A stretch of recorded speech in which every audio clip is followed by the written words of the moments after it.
May nagtanong kung bakit daw ang daming vlogger dito sa Hong Kong, wala ba daw kaming ginagawa? Feeling mo naman yun. Hindi mo ba alam, para kaming mga kalabaw dito, na taon lang talaga na ang daming vlogger dito kasi nga wala kaming amo. Karamihan sa amin ha, hindi naman lahat kasi couples working outside. O, diba? O, gusto mo yan, diba? Na walang amo nakabantay sa iyo. O, ako yun, gusto-gusto ko yun. At bukod sa walang amo, araw-araw kasi kaming bumababa, kaya yun, makaselfie-selfie kami sa labas. O, diba? Ang ganda. Akala ninyo, mamamasyal lang kami dahil lumabas kami? Hindi po. Kasi magsusundo kami ng aming mga alaga, mamalingki kami, ang layo-layo ng palengke dito, magdadala ka ng trolley, ganun. Araw-araw pa maglinis kahit wala pang alikabok. Pero dahil nga sa araw wala kaming amo, nakakadot-dot kami at nagbalagir-blagiran.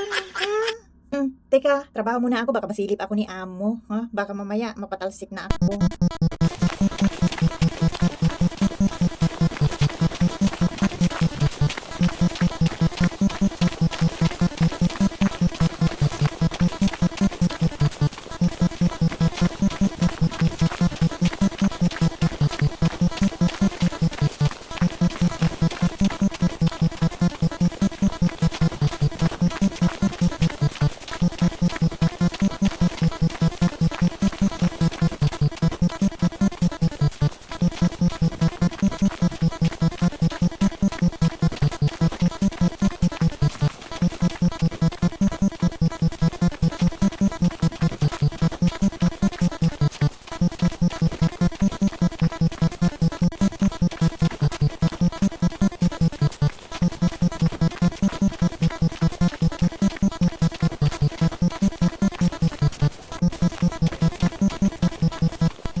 Wala ba kaming trabaho? Uy, dahil nanood siya dito sa video ko, gusto maging vlogger. No, no, no, Mag-apply no. ka na dito sa Hong Kong para, ayan na, madagdagan ang mga vlogger dito.